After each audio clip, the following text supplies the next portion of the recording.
Welcome to Big Closet, Small Planet. I'm Mike Schrager. I have here with me Jennifer Hinton. Very excited, or should I say, Dr. Jennifer Hinton, right? You have PhDs in economics and sustainability science. That's right. Yes, I do.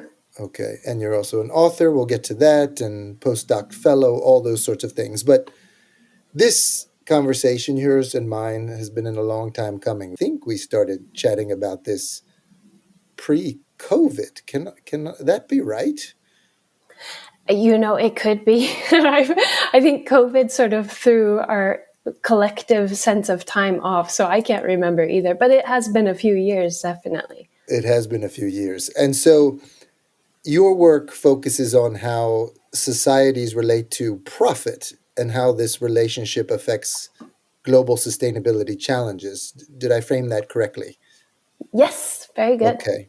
So I'm fascinated by this because those of us who have worked in the intersection between sustainability challenges, so environment, human rights, business as a tool, or social enterprise as a tool. We've been struggling with this issue for, it feels like forever. Um, Mm. and, you think about bigger picture things. We've talked about GDP, gross domestic product, as a bad measure of success for a society, right? As something we've talked about for a long time. Mm. The idea that, for instance, an ecosystem, a forest ecosystem, can be worth more economically when you cut it down than when it's standing. Yeah. Uh, and that, in our work today, we work with companies asking them to set science-based climate targets or other environmental and human rights targets. And we see evidence-wise that the need for them to grow and produce profits for owners in the short term always comes first, right? It always undercuts their their goals of emissions reductions because they're just set up that way. That's the DNA of these organizations. It's how they were invested in and their measure of success. But we're going to get into that. So I just wanted to say I'm so excited to dig in with an expert here on these issues. Um, and I just wanted to also emphasize, as you said, you are of course a double PhD. Wow. But also have different roles now. Obviously, that changes. You have a book, right, called, That's called How on Earth Flourishing in a Not for Profit World by 2050. there you go, How on Earth. You are a postdoctoral fellow at Lund, aren't you, at the Center for Environmental and Climate Science? That's correct. Yes. Okay. And you're doing a post-growth fellowship, post-growth welfare project. It's a research fellowship, Hmm. correct? Okay. That's right. Yeah. And then I think people are wondering who listen because of apparel and fashion. Like, well, okay, what does this have to do with that? Um, you have been engaged more recently in trying to apply some of your knowledge and ideas to a case of the apparel and fashion industry, the well-being wardrobe, these kinds of ideas. And I just want to say that, interestingly enough, with this fashion and apparel being often considered the epitome of overconsumption and fast fashion, uh, oddly enough, or maybe appropriately enough, we've had more recently a foray into discussions about degrowth and post-growth. I think at the Textile Exchange, Jason Hickel was invited to talk, which blew Hmm. my mind, and the European Outdoor Group also had Jason, um, and so the idea of post-growth or degrowth as sort of the means to achieve these sustainability targets is not foreign even to a more mainstream discussion in fashion. So with all that said, it's time for me to stop talking and you to start talking. But I want to begin by asking you, like, how did you get into this? What's the backstory of all this? Yeah, it's a long story, of course, but in a nutshell, let's see. I come from Colorado in the U.S. originally, and I was raised in a sort of typical middle class family, where, we were trying, both my parents were actively pursuing the American dream, always trying to get a higher paying position, always trying to get a bigger house, a better car, nicer clothes, all of that. And I was, surrounded by other kids and families who were just like that. And then when I did my bachelor's degree, I ended up doing that in international relations and focusing on China. And that was just a suggestion of one of the professors, like, you should focus on China because that's what everybody's doing right now, because the economy's booming, and that's where the future is. And that was back in 2005. And so I graduated in 2005 and got the opportunity to go live in China, and sort of experience this miracle of double-digit economic growth that I'd been reading about, in the headlines and my textbooks. There was all of this sort of praising of economic growth, and it's just raising everybody in China out of poverty and solving all of their problems, including their environmental problems. And so I was really excited to go see that firsthand, and I got the opportunity to teach English in a village there. And what I experienced on the ground there was in stark contrast to what I had been reading about. And one of the first things I noticed was just like the level of pollution. And I was out in the countryside in this small village. But there was so much air pollution from the factories and water pollution. So like when I showered at night, the water would run off of my skin like brown from the soot that we were inhaling all day in the air. The river, which had been like the lifeline of this village and all of the surrounding villages for, centuries, was covered in a thick layer of chemical pollution foam by the time I got there. And all the fish had already died. And, the farmers had to use this water to irrigate their crops, and people were getting sick. And, so there were all of these. Was it textiles? No, I'm sure there was some sort of textile factory in the area. I know that the locals told me that there was an asphalt factory just up the river, which was really bad. And then there was like a corn mill and a paper factory, I think. I wouldn't be surprised if it was also textiles. So that's when I really started questioning, I hadn't been so concerned about sustainability before, but this really brought it, up front and very personal for me. Is this progress? Is this really like development? Is this how we want to move forward with our, not just economic system, but society and our political systems in general? So then I went and did a master's degree because I felt like I didn't know enough at that time to really help with the situation. So I did a master's degree in sustainability. And that's really what led me to looking into alternative economic systems, because that's, you start looking at anything, deforestation or climate change or any of these major sustainability problems, including poverty and inequality. And it always comes back to the economic system. And so just to think about your upbringing, you said Colorado, middle class, striving for what the culture says in terms of middle class. Yeah. Would you say you grew up on the left, who are already interested in these issues, in the middle, on the right? Because I think that's interesting also. Yeah, and it is interesting because I find a lot of the time now I am surrounded in these sustainability circles with a lot of more tend to be more left-leaning people or thinking people. And I grew up actually in a quite conservative right-wing family. Both of my parents vote for Trump, and coming from Colorado Springs, which is sort of the heart of the evangelical movement in the U.S. So that was more my upbringing, is much more of like a conservative bubble, if I was in any kind of bubble. So all of this has been a real journey for me, thinking, and we can come back to that. But I also think it's important. One of the things that's drawn me to this work is the alternative economic model or system that I've been working on sort of takes us off of the traditional right wing, left wing political spectrum. And so it sort of breaks us out. It has the potential to help break us out of the political divisions that we're so stuck in today.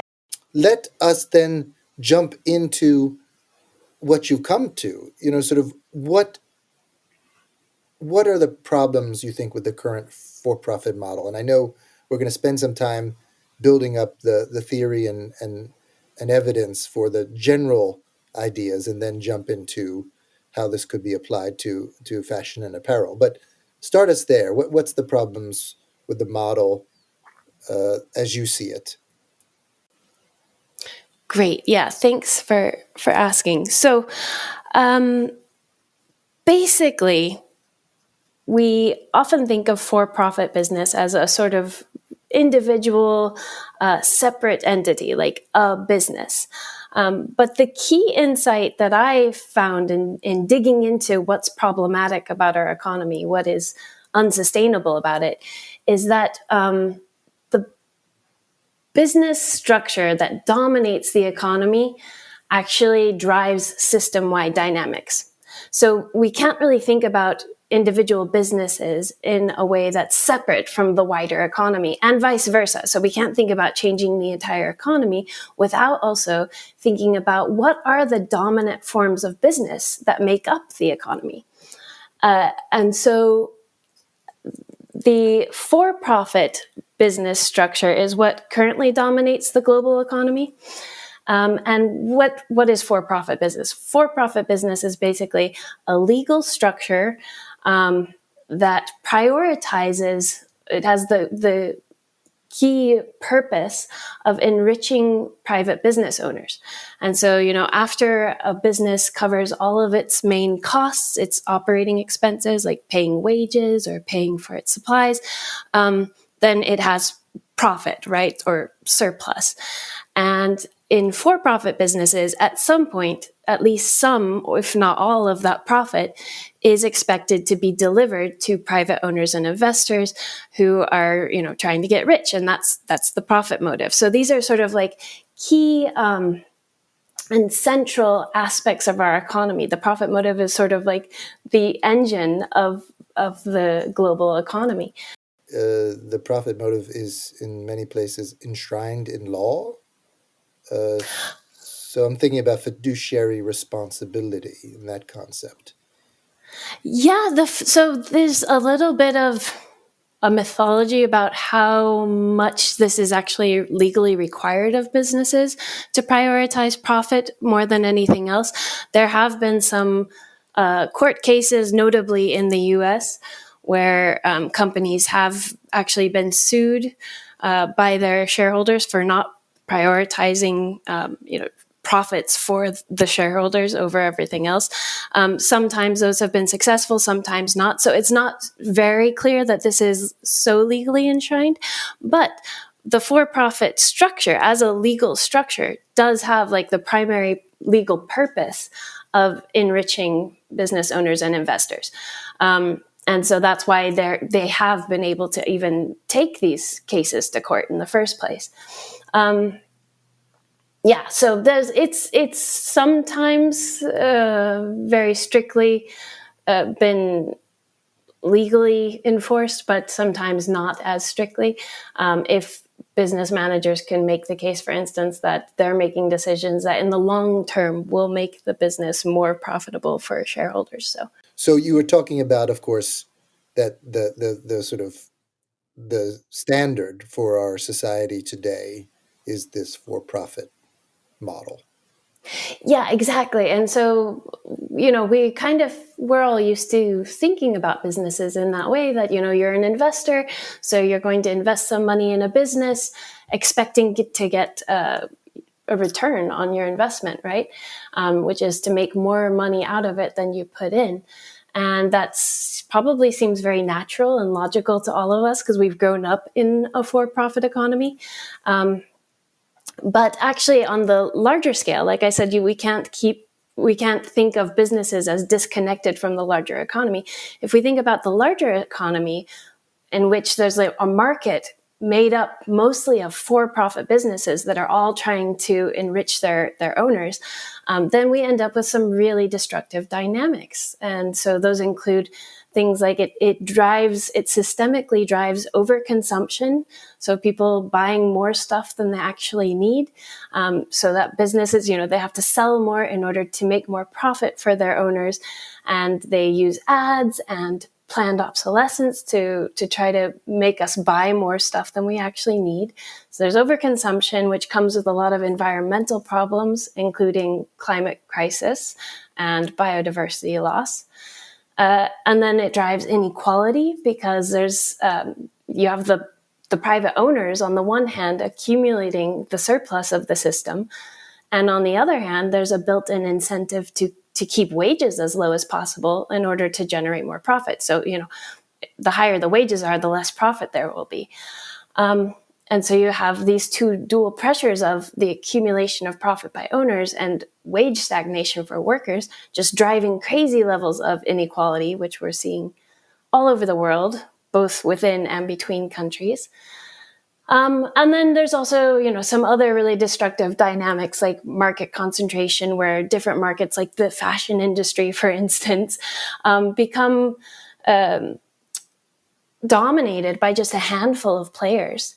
And then political capture as well, where companies and their owners have an inherent incentive, again, trying to get rich, to use their wealth and power to influence policymaking in a way that is more profitable for them. So fighting taxes that would cost them money, fighting regulations that would cost them money, and lobbying for subsidies that give them government funding. So those are some of the destructive dynamics that sort of are a systemic tendency of the for-profit economy. And I know the listener can't see this, but I know that as a systems dynamics researcher, you play these out. You make systems drawings to see where the feedback loops are, so you can identify these areas that are constantly moving us in the wrong direction, right? So if you were to present this on a video, we would see some of your analysis in terms of systems drawings. Am I right?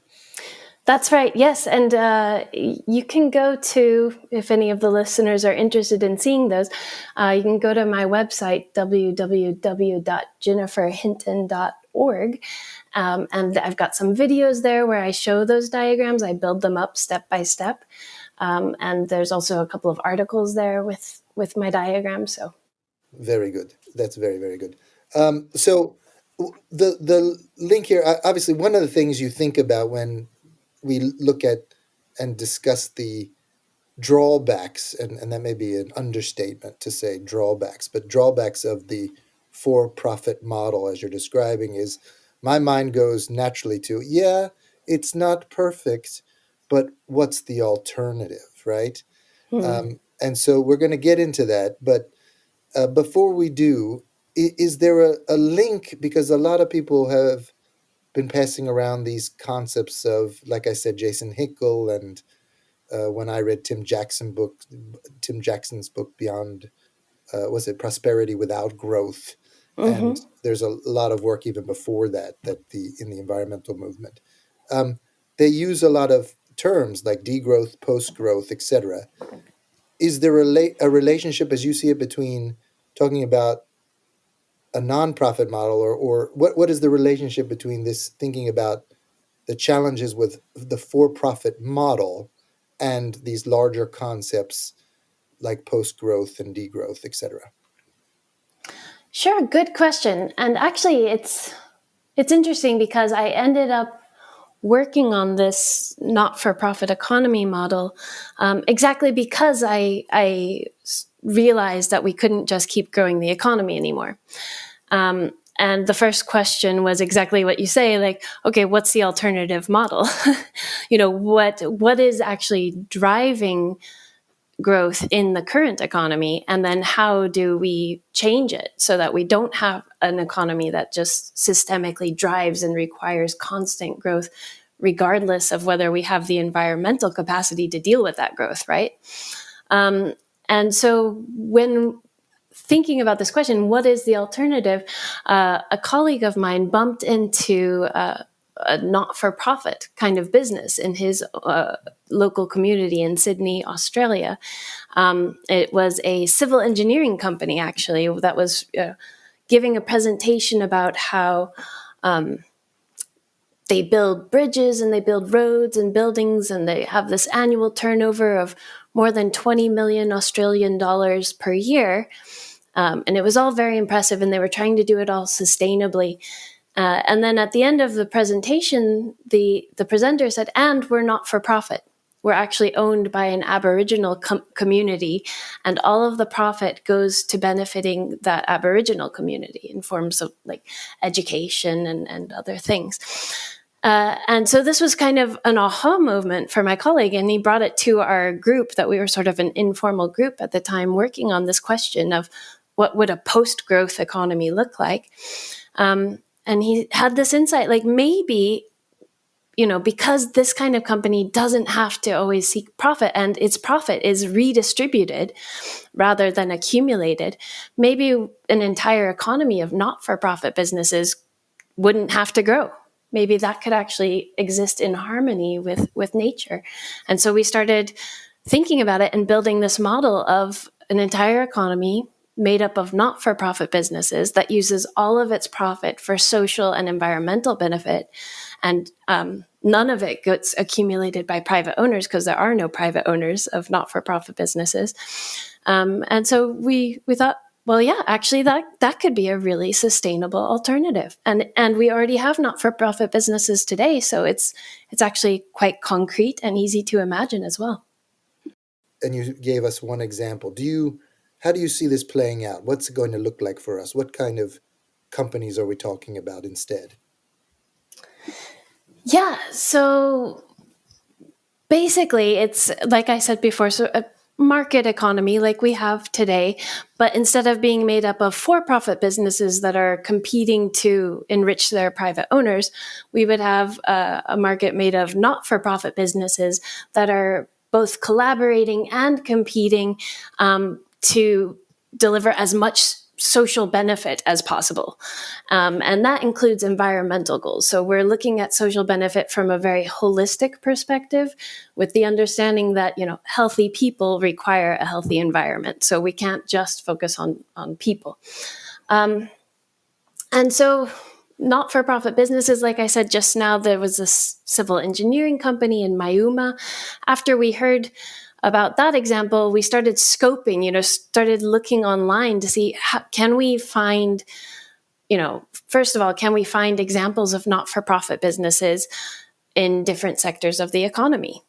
And second of all, can we find them around the world? Like, is this something that we can actually imagine replacing the for-profit global economy? And yeah, we found them in every sector of the economy, and we found them all over the world. I can't say in every country because we haven't had the resources to do that kind of scoping, and there's language barriers and everything else. But we found it in enough places that we felt really comfortable and confident saying, yeah, this could be a real alternative. And when you think about what you found, because for me, it conjures up the concept of social enterprises, which is sort of a version of a nonprofit organization that actually has a revenue stream, sells things onto the market, right? So people buy it. Often there's a difference between a social enterprise that, for instance, is a bakery that often employs people maybe who've just gotten out of prison and need a leg up in order to get back into society. And so they're selling baked goods, they're earning money for the business, but it's not distributed to private owners. It's used to support those people who are learning to get back into the job market, right? Or you have cooperatives, right? Food cooperatives, family daycare cooperatives. Are these the kinds of things that you're talking about, or is there something new and different here? No, and that's actually one of the great things about this model. I mean, that's one of the reasons I really tried to or started focusing, so much of my time and energy on this model is that there are existing examples of this all over the place. They're very diverse. So, like you say, they include, most social enterprises are not for profit. The reason I use the words not for profit business instead of social enterprise is because it's not a legal there's not a legal definition for social enterprise in most places, and there's not a like universally accepted legal definition of social enterprise. So you can still find for-profit social enterprises, and it's one of these terms where tomorrow a major transnational for-profit corporation could say that they've started a social enterprise, which I think means that it's really open to co-optation. And if we want to move forward in a real sustainable direction without greenwashing, we have to find terms that are legally defined and non-co-optable. So social enterprises, yes, most of them are not-for-profit. Another type of not-for-profit business is consumer cooperatives. So like if you think of cooperative grocery stores, or credit unions, which are like cooperative banks, those are all not-for-profit. There's a lot of charity-owned businesses. If you think of, again, coming back to the fashion industry, a lot of second-hand shops or charity shops are owned by charitable foundations. For instance, like Oxfam charity shops that sell secondhand clothes, or Red Cross charity shops. In the US, we have Goodwill. So those are all examples of not-for-profit businesses as well. And so you're proposing, if I get this right, that we move completely away from a for-profit model into a Yes. non-for-profit model. Is that correct? It's not just you want more non-for-profit models. You want to replace the existing for-profit model altogether. Yes, exactly. I think that it's a step in the right direction to have more not-for-profit businesses and fewer for-profit businesses. But if we want to really transform the system in a way that is, I would argue, necessary for sustainability, and when I say that, I mean it's necessary for meeting everybody's needs within the limits of the planet. I think we have to get away from the for-profit model altogether because it's just too inherently and systemically destructive. And so that is a massive thesis, in my opinion. It's sort of world shattering. Not to say that conceptually it's world shattering. These ideas have also, we can talk about how does this deal. We have that concept of socialism, communism, capitalism, and where does all this fit in that context? And I'd like to hear your view on that. But it's shattering in the sense that you're asking the world to rethink the very nature of how it's set up in the majority today. Um, Hmm. and I can imagine, and just jump in if you want to push back on that. No, I think you're right. Okay, thinking that there's lots of things, as I said, when I came up criticism, some people would say you need in certain types of risky ventures, right? You need the sort of more private profit incentive to get people to invest in things. I'm gonna use an example of not artificial intelligence, but let's say something that's potentially good for the world, also, which is sort of medical innovations. Um, a lot of these things, drugs, right? New drugs to combat certain diseases, uh, without the profit motive, uh, which is set up in this for-profit scenario, you wouldn't get the kinds of investment needed to take risks to develop those things. Um, so that's one question. Maybe there's a bunch of things that people say, here's the critique of your proposal, but maybe you could start there. How do you respond to that? Yeah, and it's a great question because it is one that comes up very often when I present my work.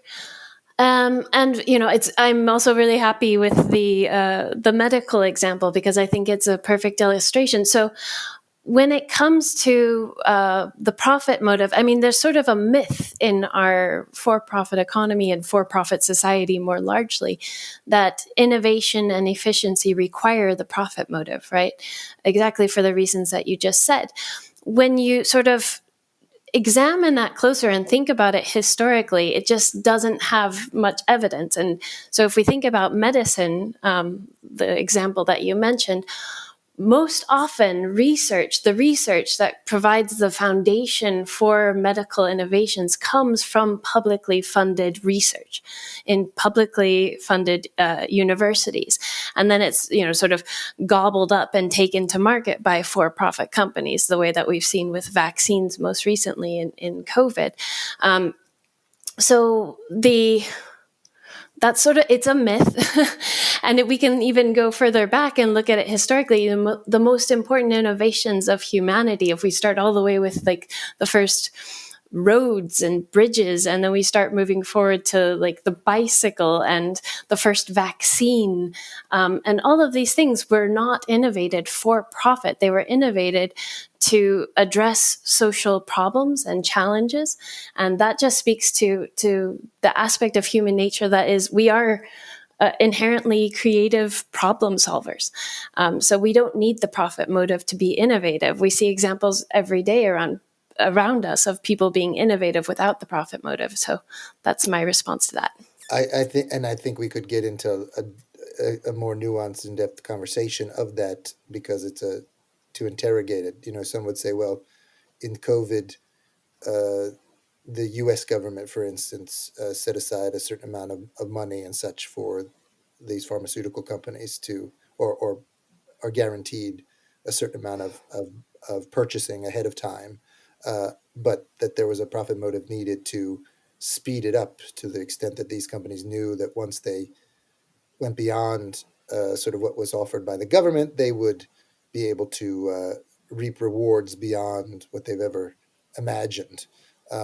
So Well, I would push back go, on that though, yeah, and say that when we are presented with societal threats, the way that COVID was, and all kinds of other things, we pool our resources, and governments come up with the funding, whether it's through the for-profit market, as was the case in COVID, which was actually very harmful because it kept medicines away from huge portions of the global population who needed them.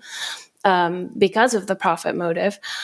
But, or if it's through public institutions themselves. So, I mean, sort of the way that huge parts of industry were nationalized to deal with World War II.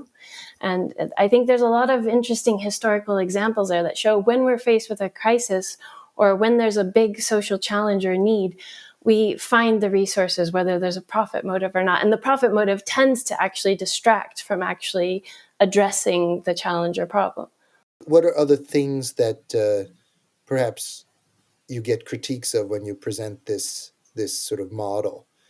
And again, I'll just lift a few of the ones you and I have talked about through our texts and SMSs. There was, you can read about nonprofit, they call them nonprofits at least, right? Nonprofit hospitals in the US, still a CEO making $10 million as the CEO per year, but it's nonprofit, and it seemed like there were some problems in management there. Um, are there still potential inequalities where the management will make more than the staff, where there will still be richer and less rich in this world you're talking about? Is this different than, I guess, communism? Is it different than socialism because it's market based? How do you respond to those kinds of things? Yes. Well, my first response is sort of that it's the not-for-profit model is necessary but not sufficient.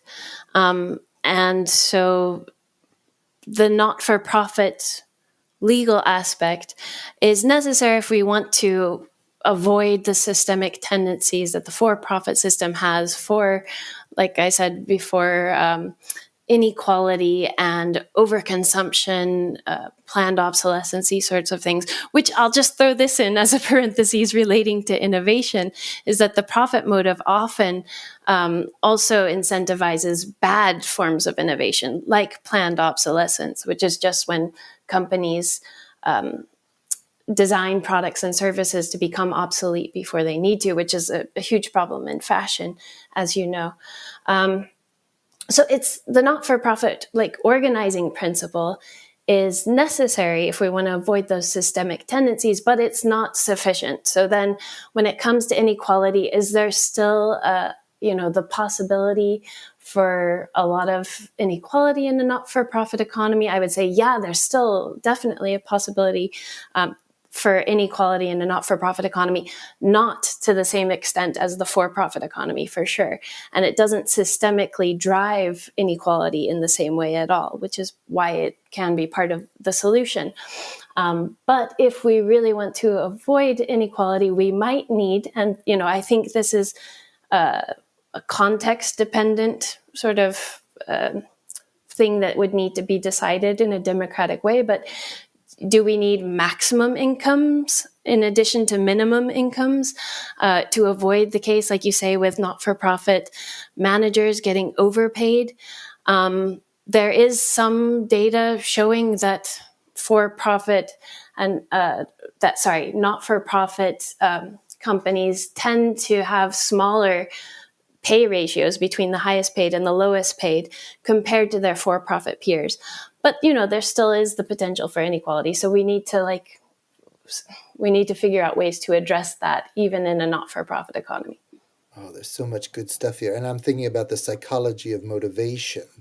Does any of your work look into that? Because your theory is so world-shattering, groundbreaking, that there's so many implications for it.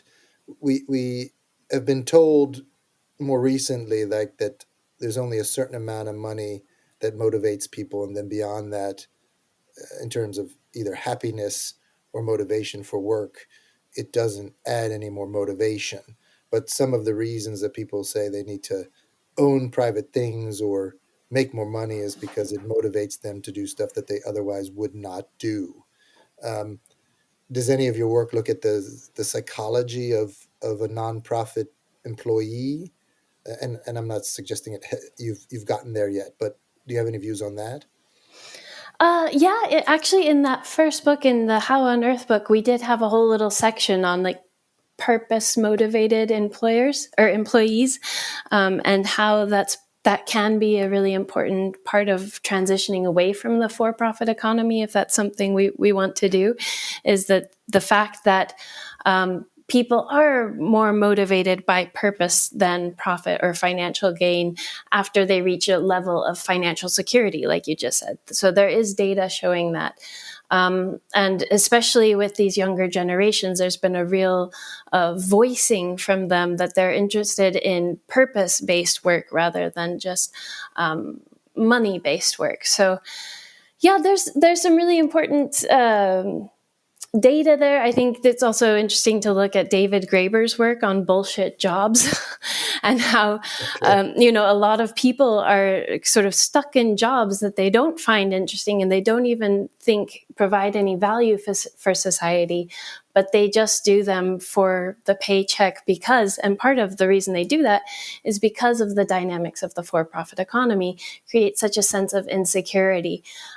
So a lot of us feel sort of trapped in jobs we don't like, that is only for financial security in a system where it's easy to fall through the cracks. And if you do fall through the cracks, there's not much of a safety net in a lot of places to catch you.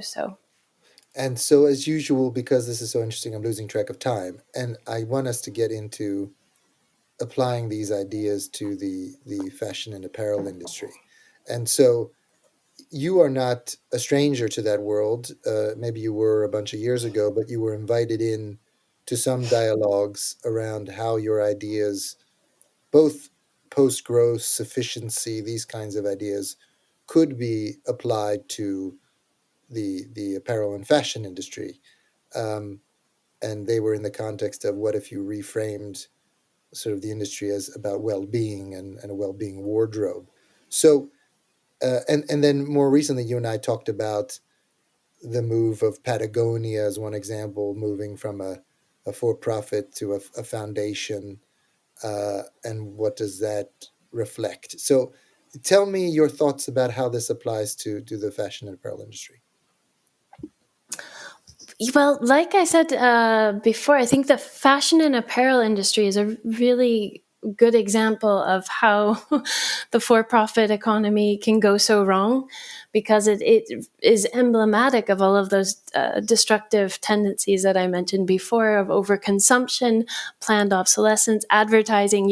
There's so much talk about fast fashion, and sort of the how quickly there's the different sort of seasons in fashion. How it used to be 1, 2, 3, 4 maybe seasons per year for different fashion trends, and now it's like a different fashion trend every week or even every day. So, and then the inequality, the wage suppression, and the harsh working conditions for people working in the fashion industry, especially on the textile floors, and so on and so forth. So, and of course, not to mention all of the environmental problems. So then thinking about transitioning away from the profit motive and the for-profit structure in the fashion industry is a great way of seeing how beneficial a not-for-profit transition could be. So thinking about how for sustainability, we need much, much more sharing and better distribution of existing resources.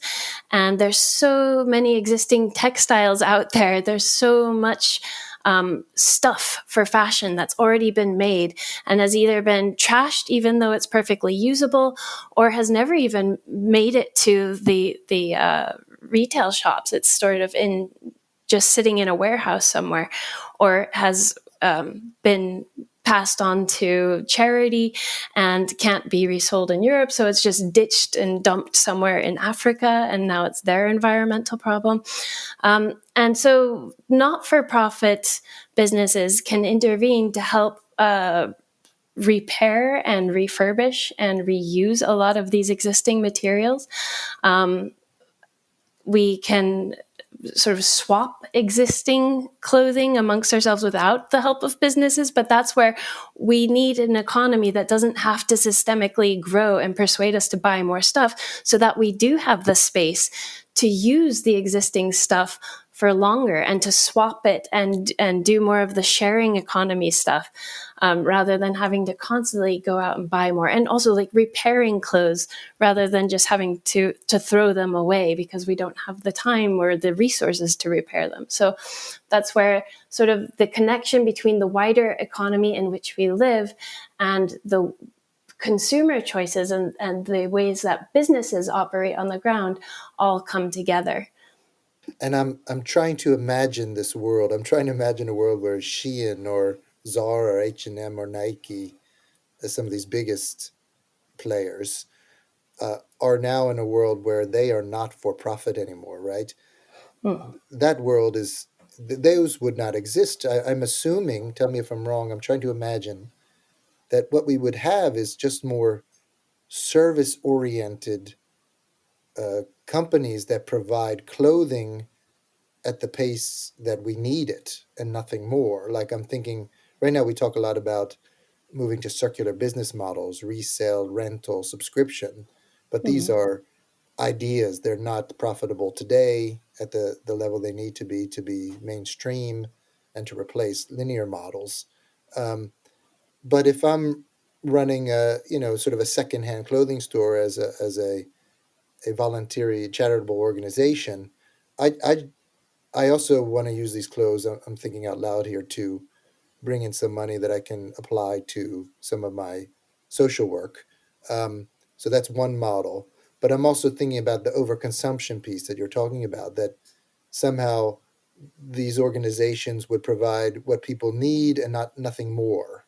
You'd maybe have five or six uh, high quality pieces of clothing that could be repaired and resold and upcycled, and you wouldn't need to buy anything more. You would get what you need when you wanted it. And then I'm thinking, okay, but what about people's need to express themselves and such?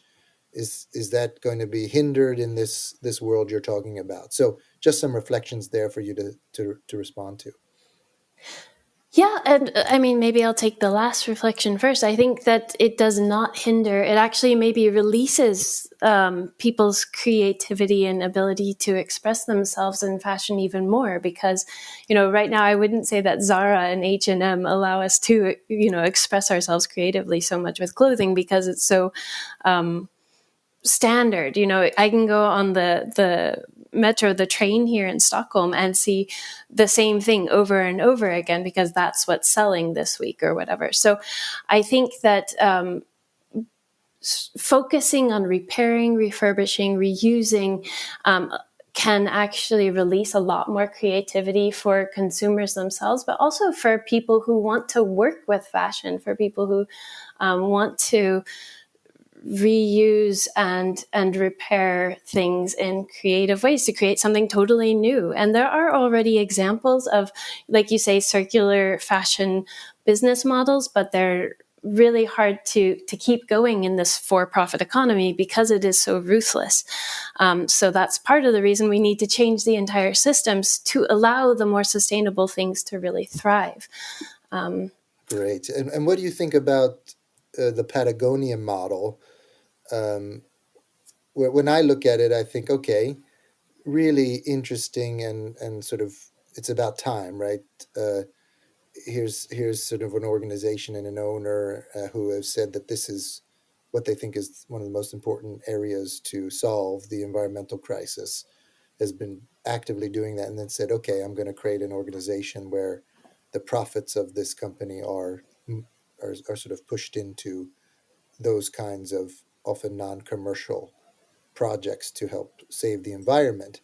And yet, as I think about it, there is a potential hitch here, which is in order for them to have revenues to spend on the environment, they also need to sell stuff, and that stuff we may not need.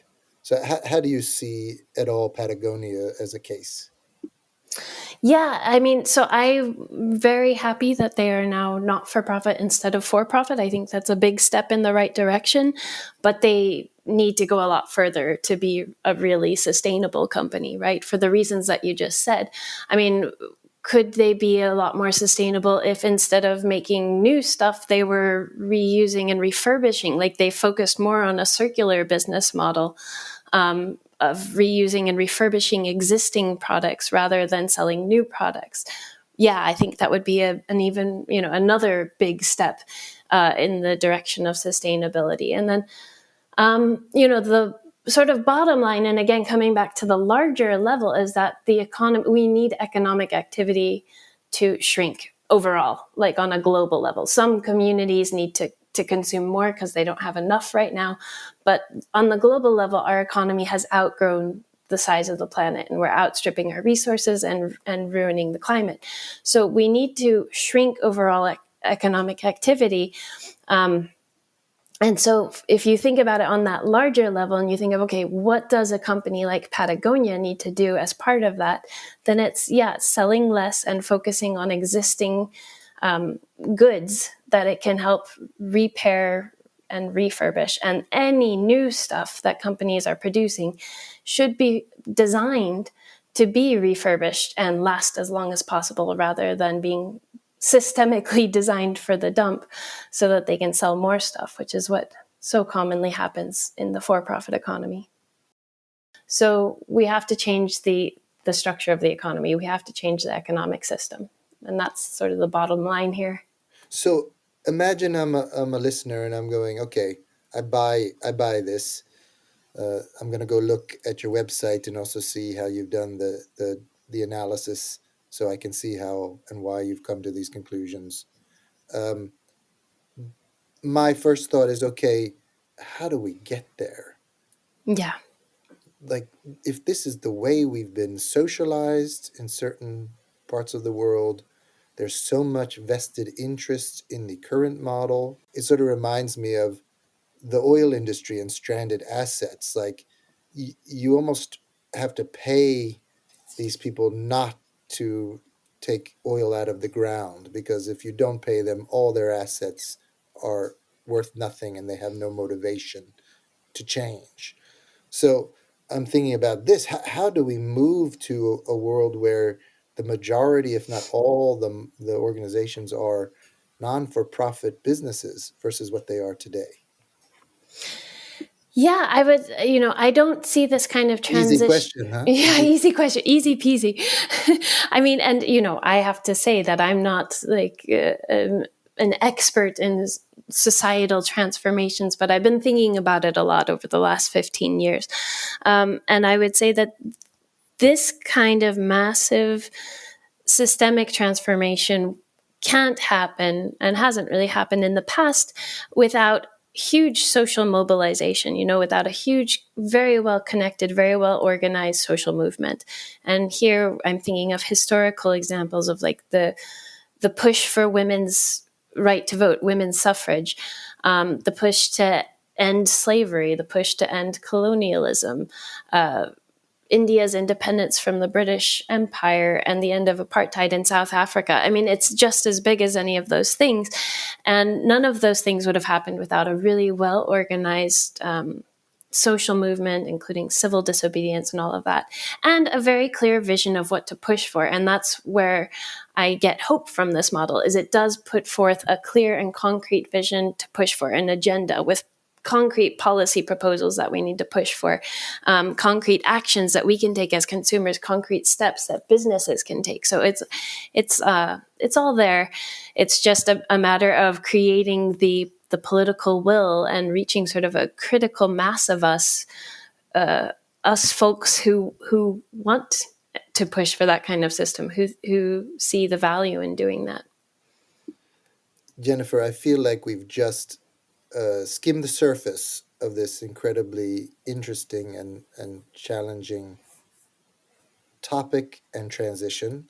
So, by no means am I saying thank you, meaning that's the last of our discussions, because I really have listed about 15 things I want to ask you again about in further in depth. But we want to wrap it up for the purpose of the podcast. Um, I want to thank you very much for explaining this model, uh, and for trying to apply it to the fashion industry. And again, we can find more of your thinking and research on your website. Can you again state your website? Sure, it's www.jenniferhinton.org. Brilliant. And I know you're working on another book, and hopefully we'll see that as soon as possible. No pressure. And let us talk again soon. That sounds great, Mike. Thanks so much for having me.